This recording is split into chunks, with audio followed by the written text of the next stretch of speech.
Hey guys, it's East Texas Wildman here. I want to do a little video. Actually, it's going to be a two-part video on an inch bag. I had a subscriber request some info on that, so we'll do that. And this is kind of a little channel update. I know I haven't put up any videos in a little over a month. It's just been work's been crazy. You know how that goes, and hot, so hot. So it is Texas in the summertime. But anyway, I want this to be a two-part series because I want to talk about an inch bag and my theories behind it, my situation, and kind of about some of the other bags that I carry. First off, let's go over the bags. Everybody knows this bag here. I've done several videos on this. This is my get home bag. This is the one I carry with me every day. This little bag here, you've all seen in my videos. This is my daily, I'm going to the woods. I got my 5 C's in it and any additional stuff that I want to play with in the woods. It's kind of my go-to day, everyday bag in the woods. And it changes what's in it. I keep my basics in there, but the content changes from day to day. This is my play bag. And this behemoth over here, I don't know if I can get it up. This is one we'll be talking about later. This is kind of my long-term woods bag, the way I've always looked at it. It's got my best equipment in it. It's got a lot of tools. This is really tool heavy because I believe in the bushcraft, technique of camping, where I build most of all the stuff I need. So this is really tool heavy, and we'll be doing a whole video on this one when I tear it apart. Okay, so inch bags. Inch bag means I'm not coming home. That's the bag you grab, go on your back, and you're running, and you're never looking back. I can't foresee a situation where I won't ever be able to come back here. Apart from the zombie apocalypse and the zombie hordes take over the farm, I always think I'll be able to come back. I may have to bug out, in which case I'd grab this bag and bug. But I think I would always be able to come back, and I'm prepared to defend. Worst case scenarios. There's a million scenarios, but worst case, I've kind of played them all, and I'm willing to defend this instead of running from it and losing everything I've got. But if I had to, I have what I call my inch bag. People who live in an urban environment where things could just really go bad and they may not be able to go home, making an inch bag makes a lot of sense to me. I've never really called this my inch bag. This is just my long-term backpacking, bushcrafting kit right here. And there's layers to this. If I was going to use it as an inch bag, and I'll get into that here in a minute. But for people that live in the urban areas, you should have a small get-home bag, like what I have, to get you to your inch bag. Either bug in place or put your inch bag on and get out. And what I have packed in here isn't necessarily going to work for somebody in a urban environment. And the appearance of this bag is not going to work for somebody in an urban environment. I live in a rural area. If I have to leave here, I don't care how tactical I look. I'm going to have guns. I'm going to have, my web gear. I'm going to have everything I need to live. If it gets that bad, then it's not going to be a friendly world. So anyway,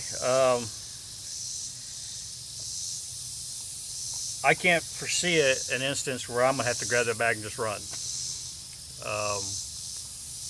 I could maybe think of a couple of things that I may have to leave here for, but they wouldn't be anything that was so drastic and fast happening that I wouldn't be able to just load up my truck with everything that I want to take with me, can take with me, and along with some other family members around here, and load up what we need and hit the road as a caravan, as a group, if we had to leave here. But you plan for every contingency, and this would be my contingency for that if I had to just get up and run. Now my inch bag, like I said, is in layers. My first layer would be, okay, something's happened, I got to go now. First thing I do is I make sure I put on the appropriate clothing as fast as possible, and my best walking boots or hiking boots. This sits right next to not only my self-protection weapons, both a long gun and handgun, but also my, I'm old school military. I carry an LBE. That's what I have. I have an LBE set up that carries ammo for my handguns and my long guns. Also has a butt pack on it with my tactical gloves. Anything I would need tactically, I guess. Also has, like the butt pack has, day's rations. I have 2 canteens of water. I have, a knife on it, a compass on it, signaling devices on it, flashlight on it. It's in itself, it's a survival kit. But so my layers for my inch bag would be clothing first, weather appropriate, my LBE, my weapons, and in this bag.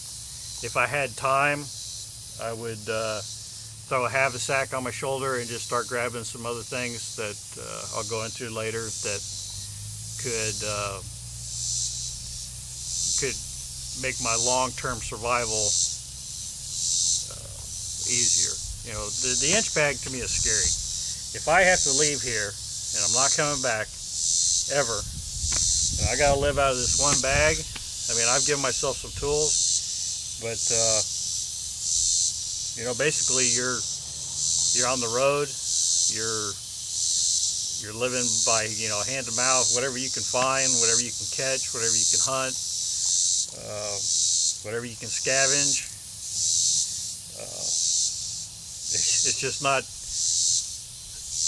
a good scenario as opposed to staying here and bugging in for me. But my bugging out of here would be that's the last ditch scenario, something I wouldn't really want to do. But if I had the time,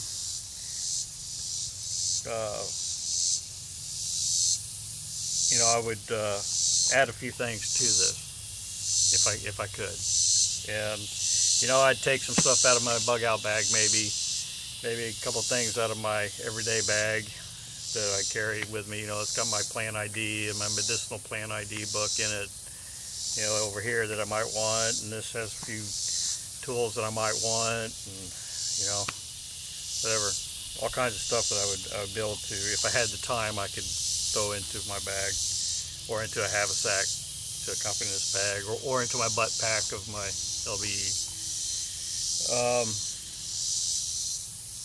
Also, a layer on this, we talked about weapons, and I don't really want to make this a weapons channel, but I do have my self-protection weapons, and my long gun. I could definitely hunt with it also. But also I have a little, it's a little Savage single shot 22 410. It's lightweight. I use it on my trapping line a lot because it's just easy to carry. It's 22 410. That's squirrels and rabbits all day long, coons, possums, whatever. And this would easily strap onto the side of my ruck, which would give me a good form of getting some food. But anyway, let me clear all this up, and then we'll go into part 2 here, where I'll tear this bag apart, kind of show you the tools that I have for my situation. Not necessarily for your situation, but for my situation and what I think I would encounter, and where in my mind I would think I would be bugging out too. Um, I have two different bug out locations, areas that in mind, and routes to those places. And so my gear is geared for what I have to do, what I think I'm going to have to do. And it's not necessarily going to be geared for somebody who lives in an urban environment. Uh, y'all are going to need maybe a little bit different.